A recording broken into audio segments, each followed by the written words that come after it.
Peor Caso es producido en parte gracias a los que nos aportan en Patreon. Muchas gracias por lo que puedan hacer, especialmente en estos tiempos de pandemia. Esta semana le damos la bienvenida a Oscar Concha Celis y a Johnny Chávez, cazadores de lo profano. Y también un saludo a Seon Ho Yun de nuevo porque evolucionó a investigador del oculto. Felipe Choque también se abordó Patreon porque dijo que quería escuchar los Afterpod. Espero no defraudarlo y no defraudar a nadie. Él es el que hace el arte para Peor Caso y pueden encontrarlo en artstation.com/Felipe Choque. Si tú también quieres colaborar, puedes hacerlo en patreon.com/Peor Caso. Se agradece muchísimo. Y ahora vamos con el programa. Bienvenido y bienvenida al episodio número 107 de Peor Caso. En este episodio, Agafia Likova, la mujer que vive en el lugar más inhóspito del mundo. Hablándote desde los lugares más salvajes de Austin, Texas, soy Armando Loyola, tu anfitrión del único podcast que entretiene, educa y perturba al mismo tiempo. Junto a mí esta semana está Christopher Kovacevic. La pandemia me obligó a rasurarme. Tuve que sacarme toda la barba. ¿Cuál es el problema con cortarse la barba, Christopher? Si no se la tiene que cortar, se la corta. Pero es que parezco una cosa extraña sin barba. Parece que... Te ves como de 18 años. Y con sobrepeso eso, y una... como de 13. Yo creo que la gente va a empezar a demandar una imagen, una fotografía. No, jamás, olvídenlo. Ya, démosle con el episodio. Los que estamos viviendo la pandemia del 2020 nos hemos dado cuenta de la fragilidad de nuestro estilo de vida moderno. Y esto nos ha abierto los ojos, revelando que somos dependientes de la economía y de los demás. Directa e indirectamente, somos dependientes del tipo que recoge la basura, somos dependientes del salario de las corporaciones, por miserables que sean, somos dependientes de la cajera del supermercado y también de las políticas del gobierno. Nos guste o no el presidente. ¿A quién le gustará el presidente? ¿De cuál ¿En qué país habrá alguien que le guste a su presidente? Yo creo que siempre hay. No sé, parece que Uruguay a la gente le gustaba a su presidente.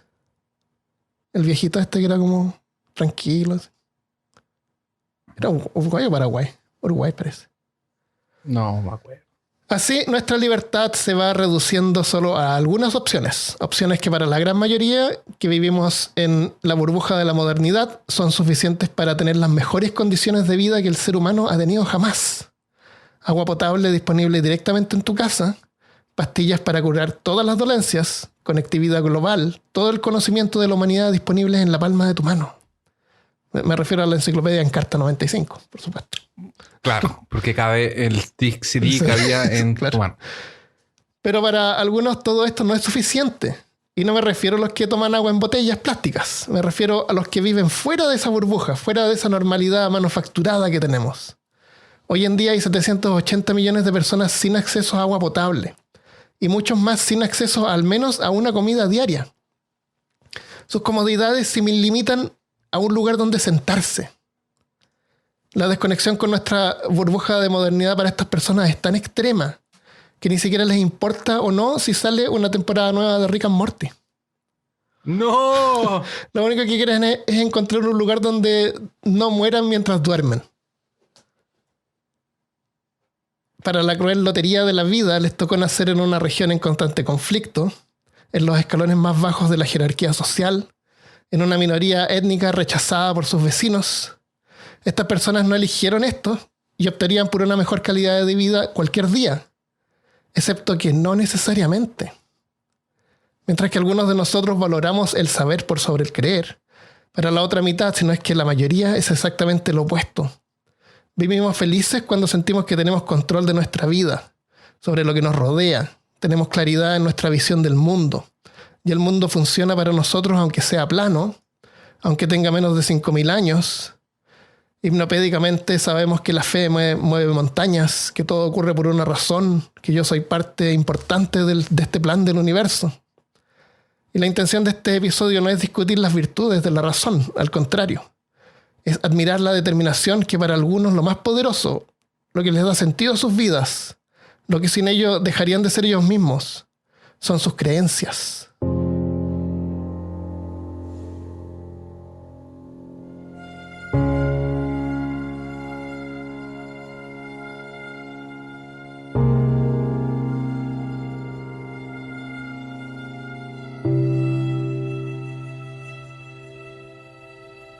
El taiga, en Siberia, es uno de los lugares más inhóspitos del mundo. Es la bioma terrestre más grande, con espesos bosques de coníferas, principalmente pinos, llamados también bosques boreales. Cubren el lado más norte del planeta, pasando desde Alaska, Canadá, el norte de Europa y Siberia en Rusia, donde es uno de los lugares más inhóspitos y menos poblados del planeta. Los largos inviernos mantienen la Tierra cubierta de nieve y los breves veranos, la temperatura no pasa de los 10 grados Celsius. Caramba. 10 grados Celsius En para el ser la verano. temperatura más alta del verano. Claro, es del par de semanas terrible. de verano que hay. El área en Rusia cubre 13 millones de metros cuadrados, más de 6 veces el tamaño de México. Esta inmensa zona permanece mayormente prístina hasta el día de hoy y es un inmenso recurso de petróleo y riquezas minerales para Rusia. En 1978, un grupo de 4 geólogos salió en un helicóptero para inspeccionar un área y encontraron... Qué moderno. Sí, estamos en el tiempos modernos. Yo ya había nacido por lo menos. 1978, es demasiado futurista. Sí, pero va a ser por un momento, Para nuestros estándares. tranquilo. Es casi como los Jetsons.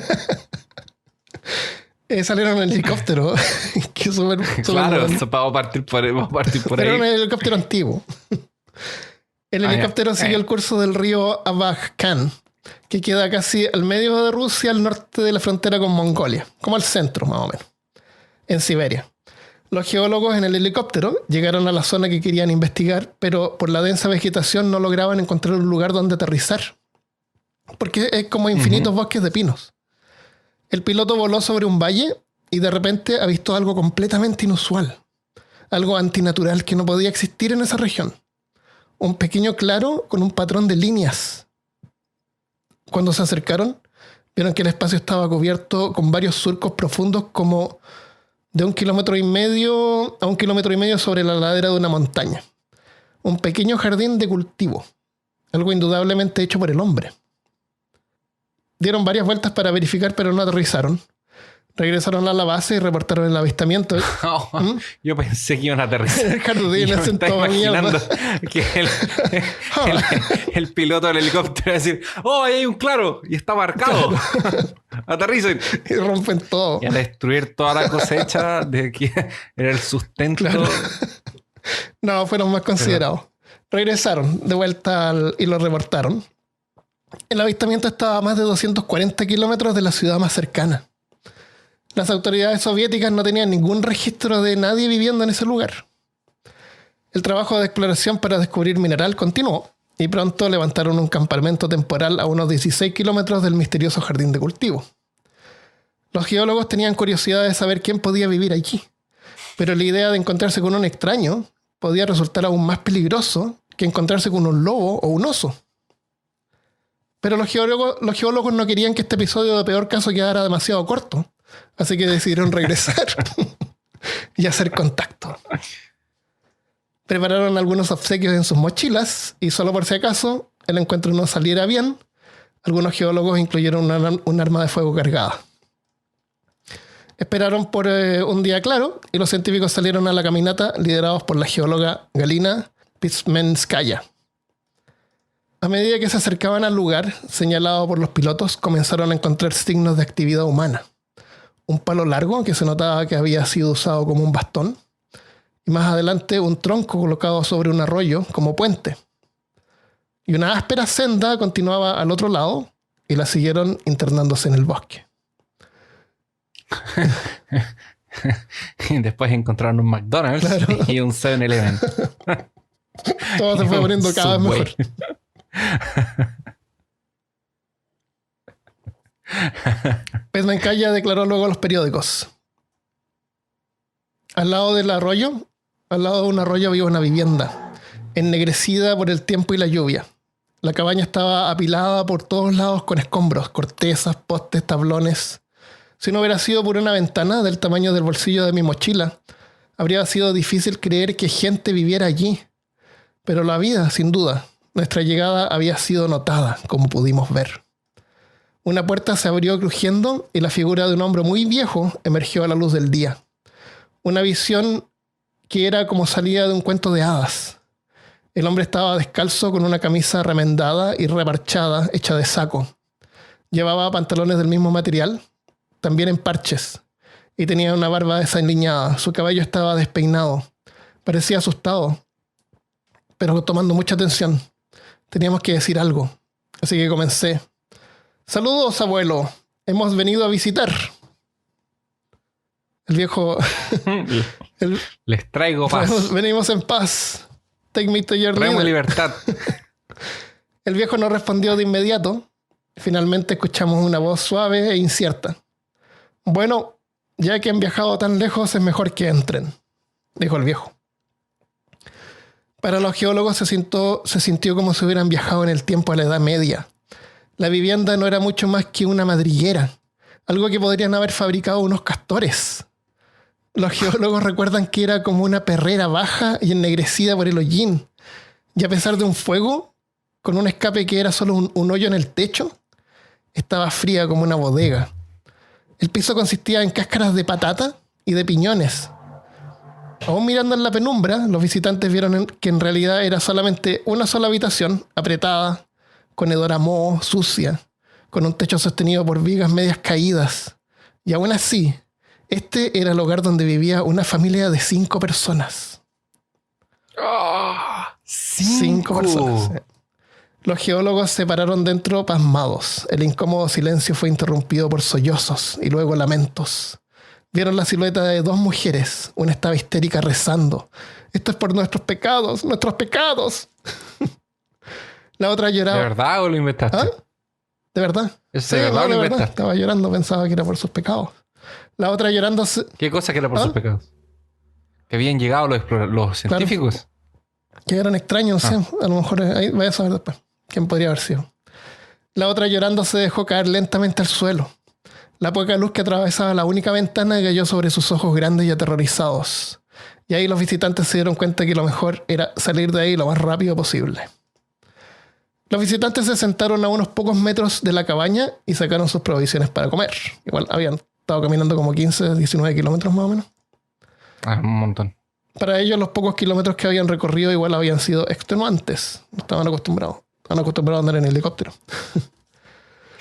Después de una media hora, la puerta de la cabina de nuevo se abrió, crujiendo, y el anciano salió afuera con sus 2 hijas, que ya se habían calmado, aunque todavía se veían asustadas, pero curiosas. Lentamente se acercaron a los visitantes y se sentaron alrededor de ellos. Los geólogos les ofrecieron lo que estaban comiendo: mermelada, té, pan. Pero las mujeres lo rechazaron, murmurando: «No se nos permite eso». Pismencaya, la líder de la exploración, les preguntó si alguna vez habían comido pan. El anciano respondió que él sí, pero las muchachas nunca lo habían visto.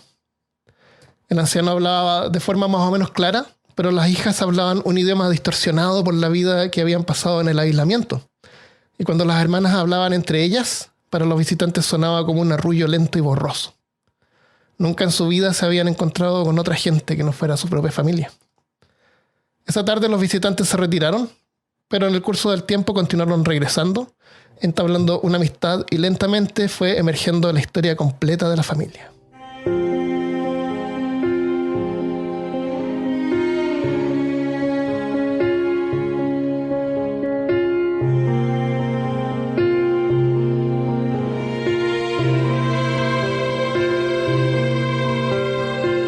Esta es la historia, y ahora tranquilos nos vamos de vuelta a 1930. Ah, ya, está bien. Gracias por llevarme de nuevo Por a mi regresar. casa. Oh, me hizo un... Esto puede quedar entre nosotros. ¿Qué? Está medio frío. Ah. Me hice un whisky con Coca-Cola en un jarrito. Está tan rico. Oh, qué rico. Y que está muy medio frío, Sí. entonces como que le trae calor al cuerpo. Claro, en realidad dilata tus vasos sanguíneos en el exterior del cuerpo, y la sangre que está caliente en tu núcleo se va hacia afuera y tú la sientes por la piel. O sea, en Eso. realidad te enfría. Te enfría la sangre. Pero se siente bien. Ya. El anciano se llamaba Karp Likov. Y por un tiempo había sido parte de la sociedad rusa, normal. Era también un stragire. ¿Qué crees tú que era un stragire? Es un... Me imagino que será alguien de alguna cosa religiosa. Sí. ¿Por qué tú siempre no te vas a preguntar nunca más nada?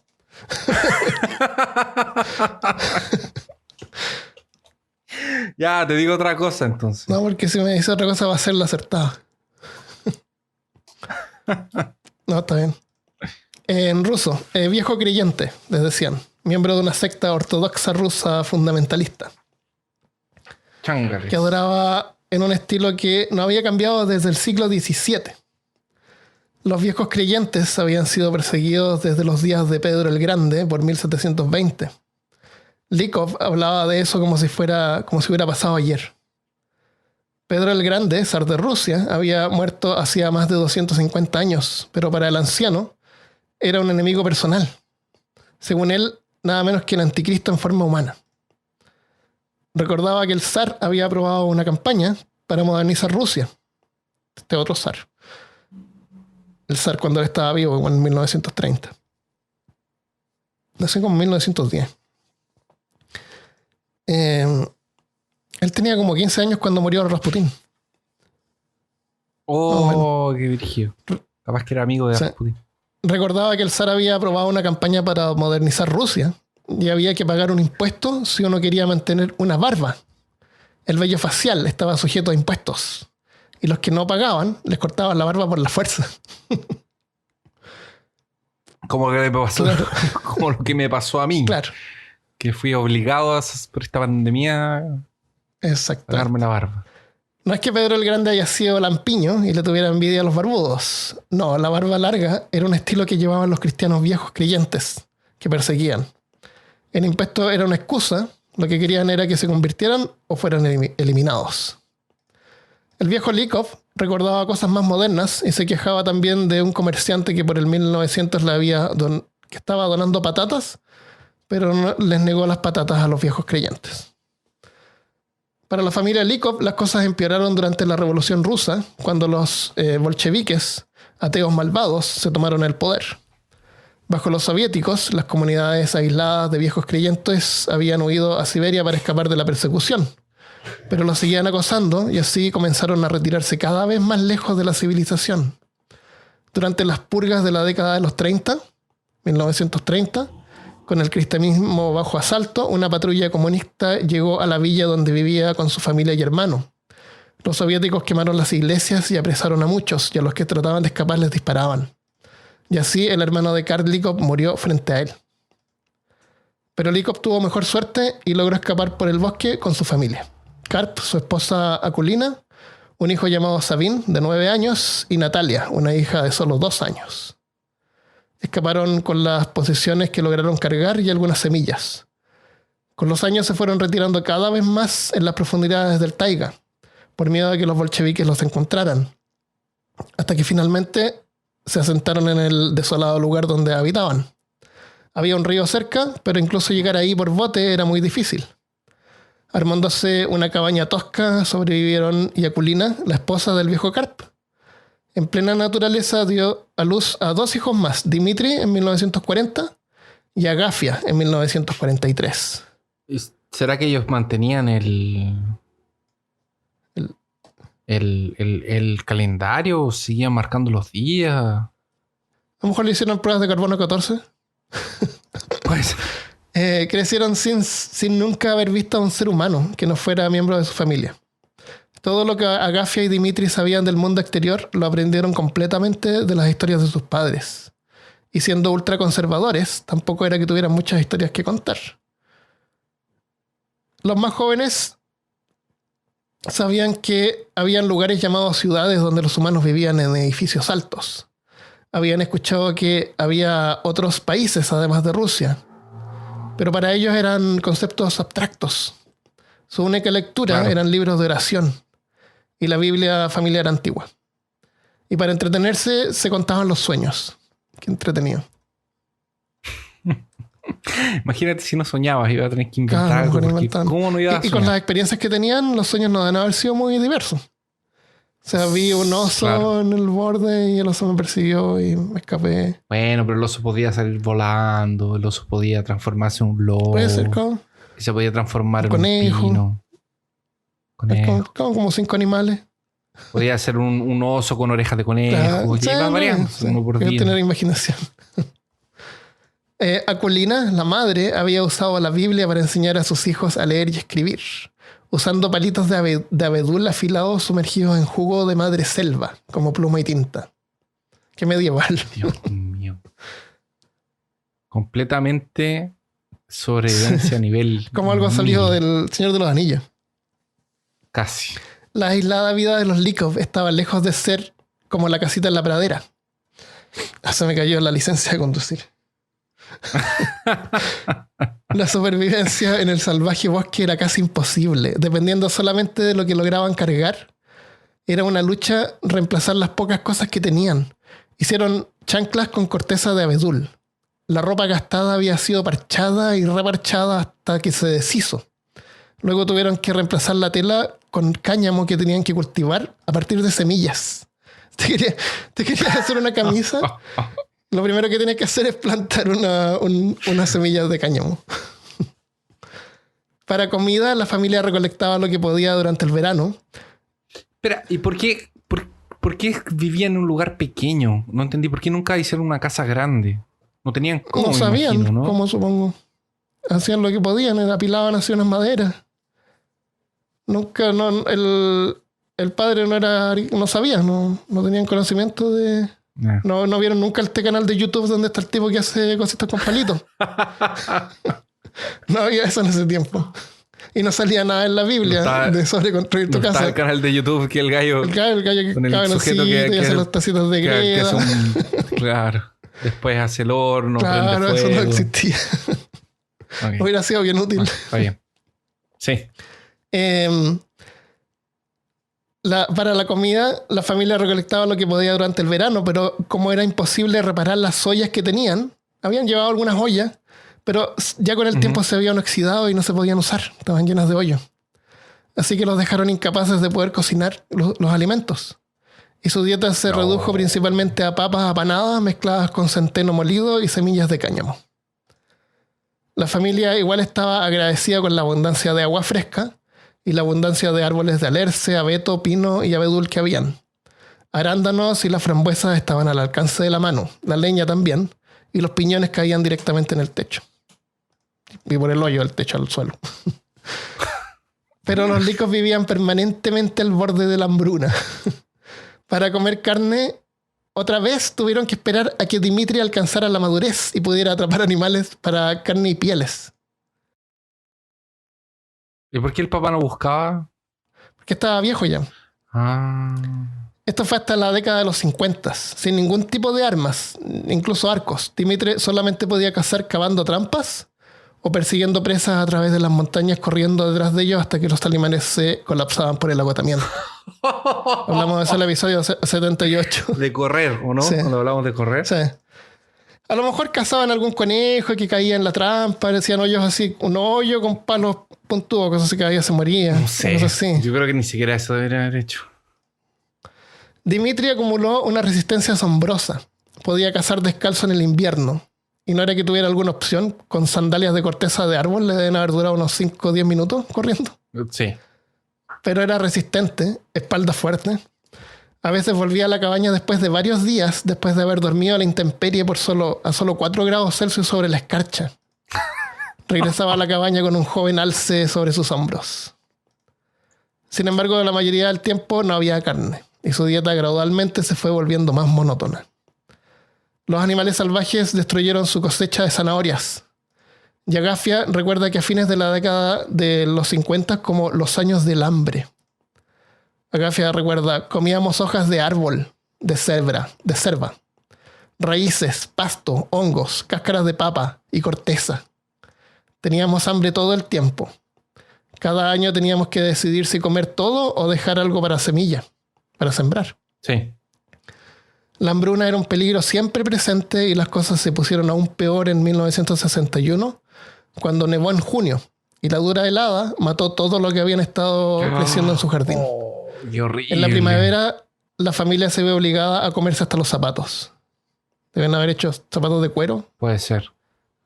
Más sobre eso en el episodio de canibalismo. Comer cuero. Acolina, la madre, decidió ceder toda la poca comida a sus hijos.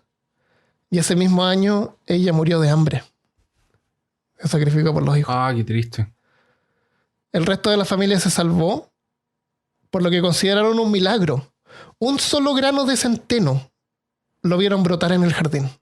Así, una plantita. Los licos pusieron una cerca alrededor del brote y lo vigilaban día y noche para evitar que los ratones y ardillas se lo comieran. En el momento de la cosecha, la espiga solitaria produjo 18 granos.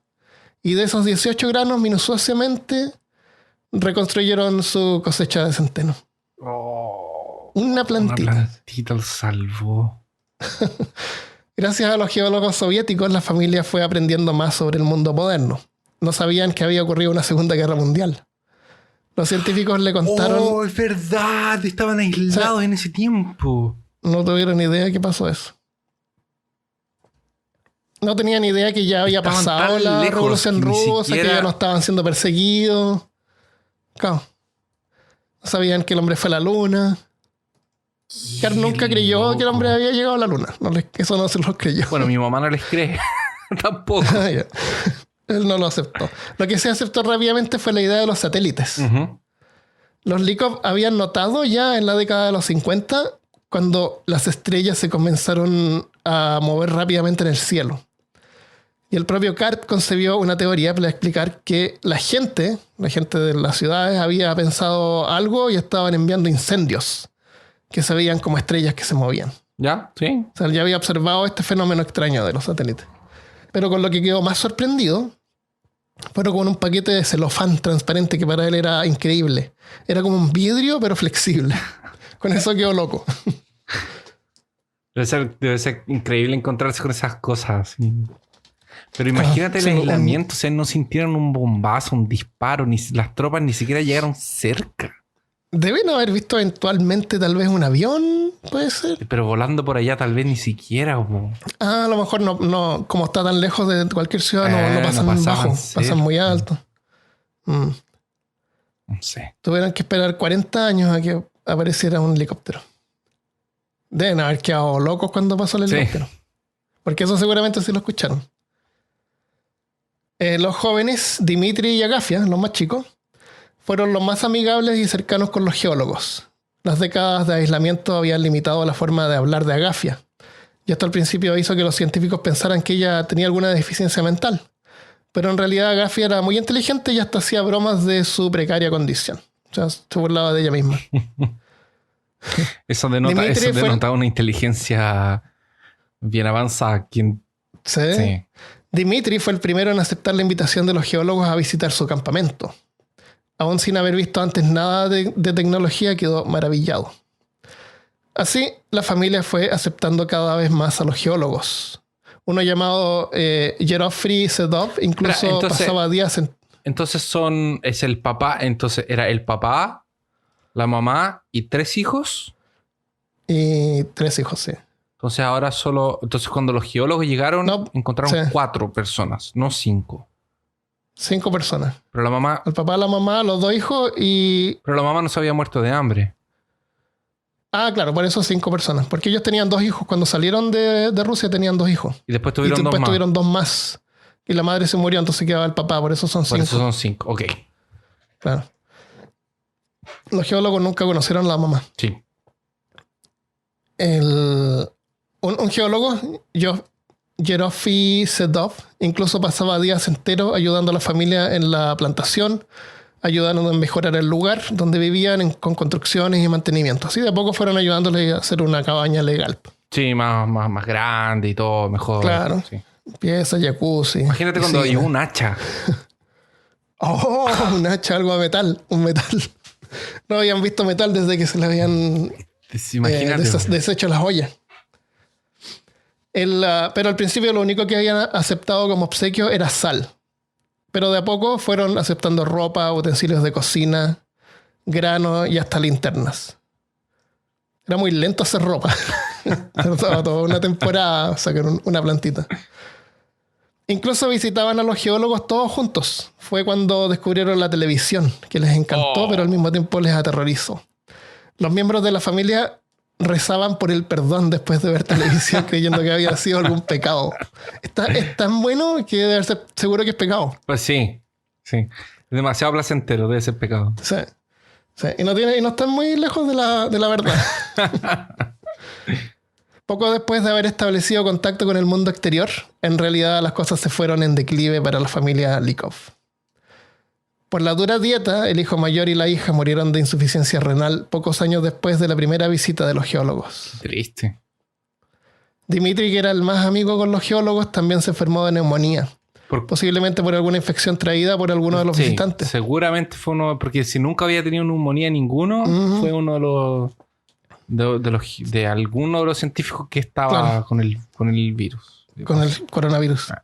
Sin haber tenido contacto con el mundo exterior y sus gérmenes, su cuerpo fue incapaz de combatir la infección. Los geólogos trataron de convencer a la familia en llamar un helicóptero para llevarlo a un hospital. Pero el mismo Dmitri, que era uno de los más creyentes, dijo: no se nos permite eso. Un hombre vive por lo que Dios le conceda. Y murió en 1981. Y en febrero de 1988, 20 años después que Akulina, la madre, muriera de hambre por sus hijos, el padre, el viejo Karp Lykov, también murió, dejando a Agafia sola.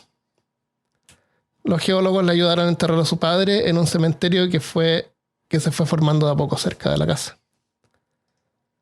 Habiendo descubierto otros miembros de la familia que habían sobrevivido a las purgas y vivían ahora en aldeas originales, le ofrecieron a Agafia unirse con ellos, pero ella rechazó la oferta y se quedó en la montaña que había conocido durante toda su vida.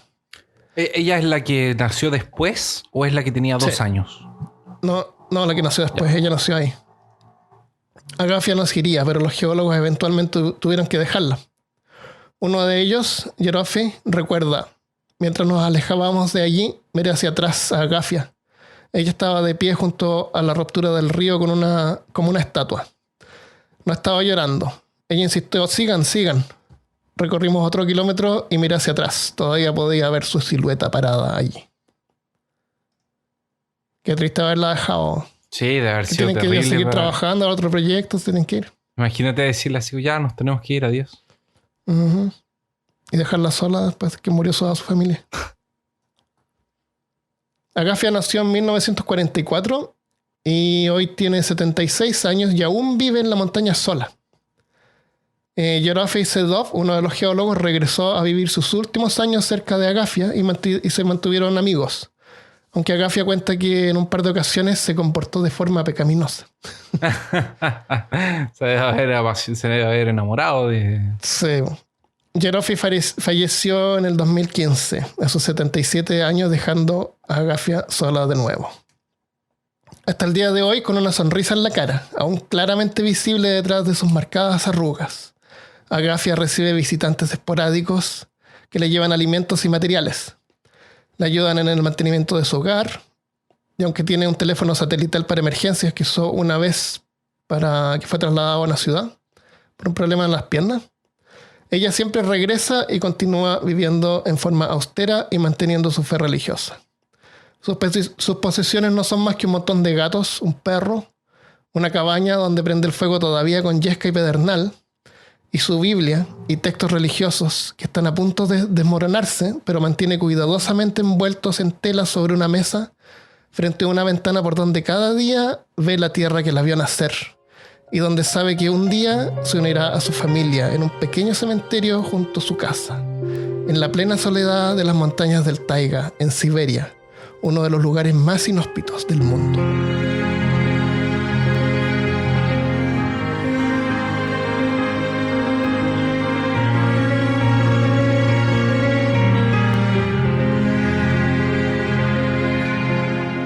Qué linda y qué triste historia.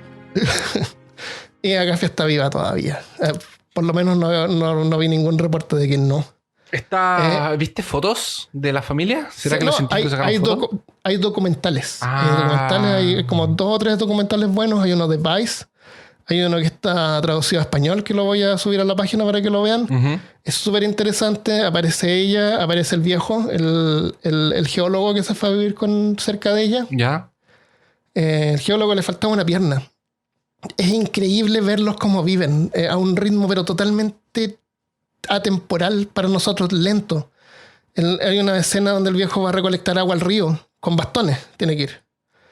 Y tiene como una cosa metálica así que tira con cuerda al río para que se llene con agua. Uh-huh. Y después lo tira de vuelta. Le pone la tapa. Y después camina un paso con las muletas y mueve el tarro unos centímetros hacia adelante. Después da otro paso y mueve el tarro de nuevo hasta llegar a su casa arriba. Y a Gafia también en otra la muestran recolectando. Ella tiene que cortar, aunque ahora tiene muchas más cosas. Tiene un horno y cosas para vivir así, ajá, sobrevivir mejor. Igual tiene que cortar la leña ella misma. Salir a cortar leña, se ve así cuando corta leña, pone la leña como una especie de ¿cómo se llaman estas cosas que ponen en la nieve como para andar? Un trineo. Un trineo, claro, una especie de trineo, y el trineo se desliza y se va, y ella también se tiene que deslizar y se cae. Y es una mujer como de casi 80 años. Es increíble verla. Y lo que más a mí me deja pensando es que uno está constantemente como tratando de validar su vida, de qué es lo que yo hago útil en esta vida. ¿Cuál es la virtud última de la vida? ¿Es hacer algo útil para los demás? ¿Es ayudar a la humanidad en alguna manera? ¿Es ella una mala persona porque nunca hizo en realidad nada fuera de su propia vida? No. ¿Es egoísta? No lo es. Ella tampoco ha dañado a nadie nunca. No sé, es una historia como que inspira y te deja pensando así, ¿cuál es el objetivo de la vida? Y que te demuestra que se puede sobrevivir en cualquier condición. Y ella feliz, ha regresado, ha ido a la ciudad, ha visitado a sus familias, la han tratado de convencer de que se quede. Y no le gusta, no le gustan los autos, dice que casi se muere una vez que fue a la ciudad y habían autos día y noche pasando. Imagínate que no se podía ni respirar. Imagínate el ruido que debe ser para ella todo lo para ella es todo, y es todo más lento. Habla lento también. Tú vas a verla. ¿Para qué? No necesita apurarse, sí. ¿Para qué apurarse? No, tiene todo el tiempo, sí. Pero es increíble verla. Es excepcional. Así que eso, Agafia Likova. Qué grande Agafia. Sí. Así que están escuchando, vean los documentales, los vamos a dejar en peorcaso.com. Hay más sobre la historia de ella, hay libros también. Es bien interesante. Te deja así como pensando, se queda como en ti. Cuando hablaste de ellos, yo no conocía la historia. Me suena, pero debe ser porque me imaginé mucho las fotos de Dyatlov cuando estábamos viendo. Claro.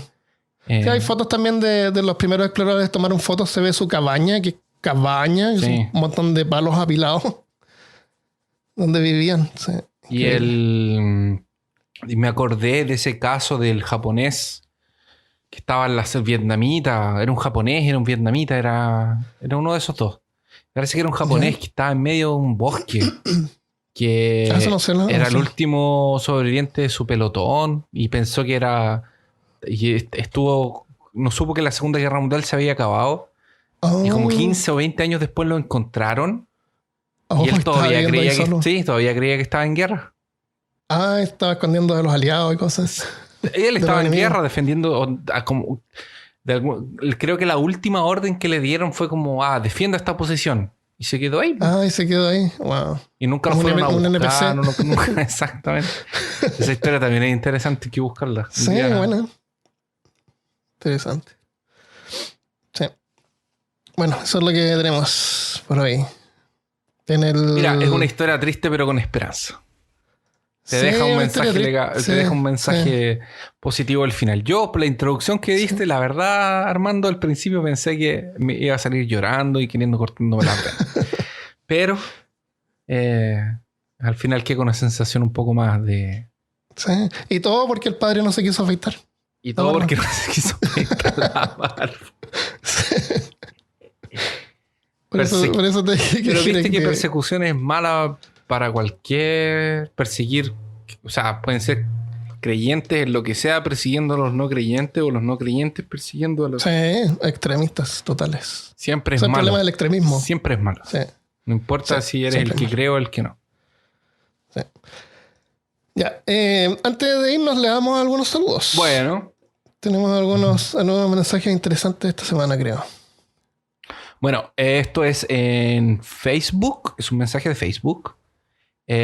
Julio César Macías dice: hola. Primeramente, les mando un saludo y agradecer por tan increíble podcast. De nada. Nos encanta hacer cosas increíbles, ¿no, Armando? Claro.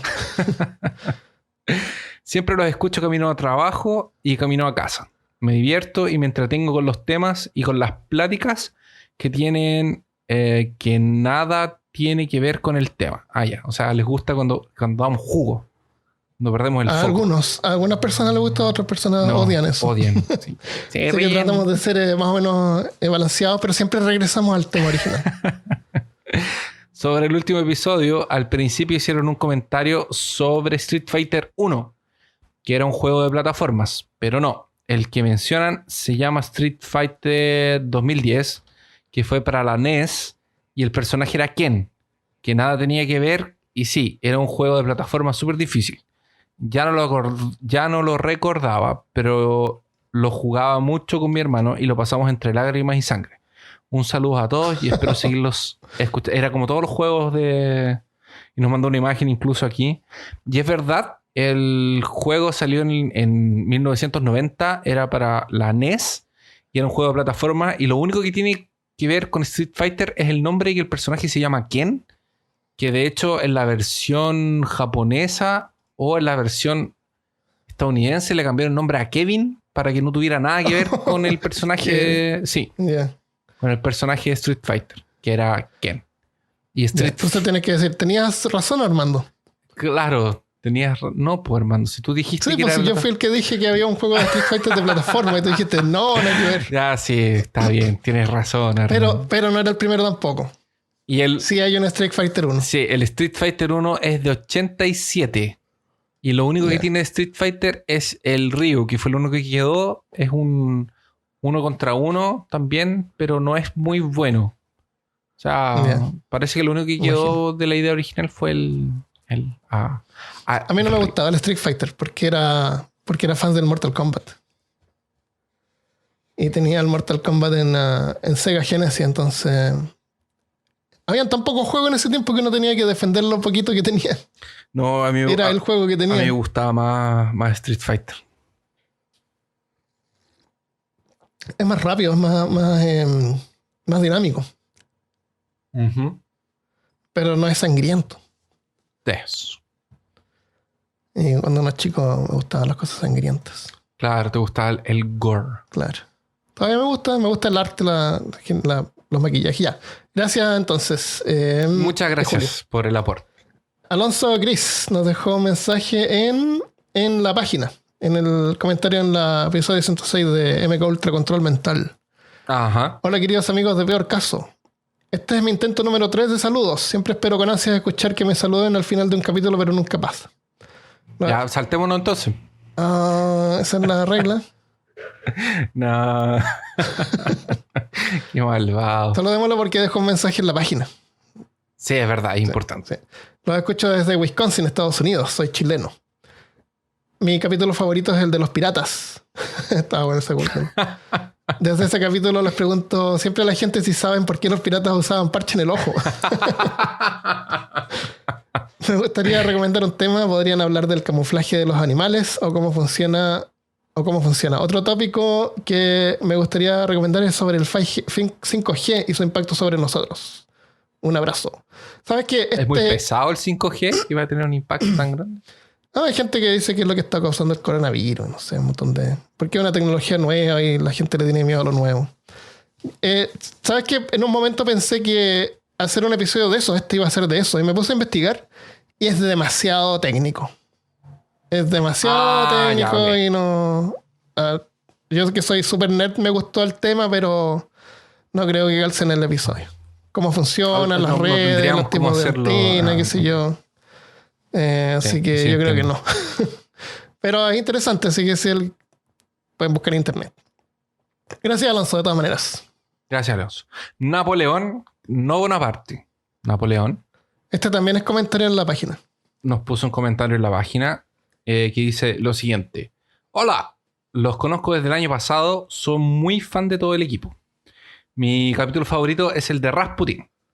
Soy la única que se ríe sola a las 4 de la madrugada como histérica. Los amo. Un saludo desde Chile. Yo no sé por qué está escuchando podcast a las 4 de la Sí, mañana. debe estar durmiendo. Cuando debería estar durmiendo. Porque da dar mucho miedo escuchar a alguien riéndose a las 4 de la mañana. Y puso un postdata aquí. Dijo, una pregunta para todos. ¿Cuál es la mayor vergüenza que han pasado? ¿Cuál es la mayor vergüenza que has pasado? Es una retonta, pero por lo que yo me acuerdo, la mayor vergüenza que he pasado fue una vez en el colegio, que quise saltar una poza de agua en medio del recreo, entre una clase y otra, y como que fui corriendo y salté porque yo juraba que era Seiya saltando. ¿Pusiste los brazos hacia atrás o no? Claro. ¿O te no puse faltó los eso? zanos. Por eso.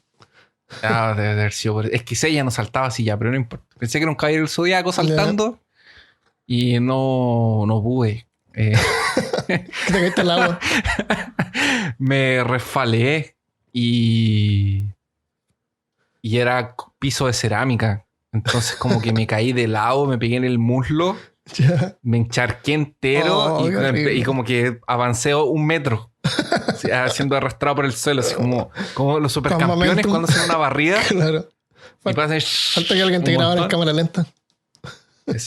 Todos se rieron en mi cara. Pobrecito. Fue un momento así como en el que yo pasaba muy desapercibido en el colegio, pero en ese momento Fuiste el centro de atención. como que paró el colegio entero para mirarme. Mientras yo me barría como Oliver Atom en el suelo. Pobre Cristoferito. ¿Cómo es el diminutivo de tu nombre, Cristoferino? No. ¿Qué? A mí dicen, no me gustaba que me dijeran Chris, pero... Cristoferito. ¿Cuál es el diminutivo de Christopher? Parece Cristoferito. que es Crispo. No, diminutivo. Así como Armando, Armandito. Cristoferito. Cristoferito. Cristofercito. Christophercito, ya, pobre Christophercito. Pobre Cristofercito. Ya, leo otro saludo yo. Era un medio adolescente que veía demasiado anime. Eso. Te voy a leer otro saludo. ¿Y tú no vas a contar la tuya?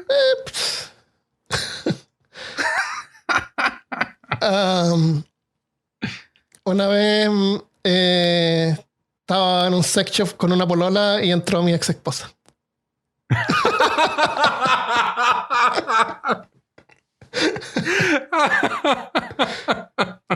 Quedé marcado por años pensando en que me había visto y qué vergüenza. Y años después hablé con ella pues, y le conté y me dijo que no me vio. Sí, pues ya me había separado y habían pasado meses y una ¿Eso niña fue que en conocía en Santiago? Santiago me fue a visitar a La Serena cuando vio a La Serena. Y se fue quedando, como los geólogos me visitaba. Y me cocinaba, me ayudó así porque yo vivía así en forma precaria también.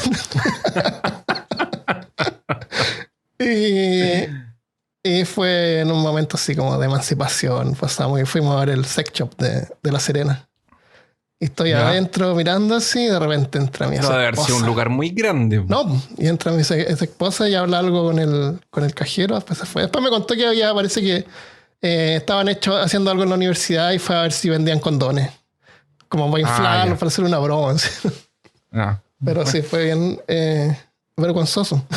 ¿Y no había condones en el sex shop? No sé si había o no.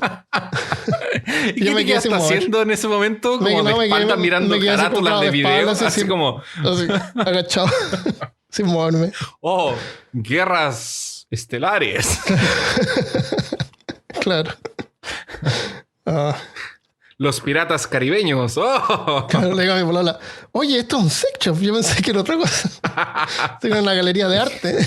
Estas figuras ¿Dónde son están las películas de sospechosas. acción? Estas figurillas Sí, que pero aquí venden. están. Pues... ¿Qué son estos tótems? que hay aquí? Ya, le damos otro mensaje mejor. Sí, cambiamos el tema. Juan Márquez también nos dejó un mensaje sobre el episodio pasado.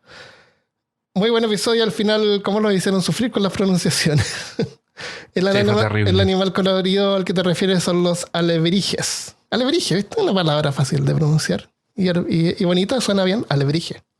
Que curiosamente no son de las culturas antiguas como uno pensaría. Tienen un origen muy particular en el siglo pasado. Se los dejo de tarea. Saludos. Gracias, Juan. ¿Se cree que es profesor ahora? Sí. Voy a buscar algún podcast sobre alebrije y si no encuentro nada, seguiré buscando después. Ya, ¿algo más? Creo que eso. Eso nomás, ya.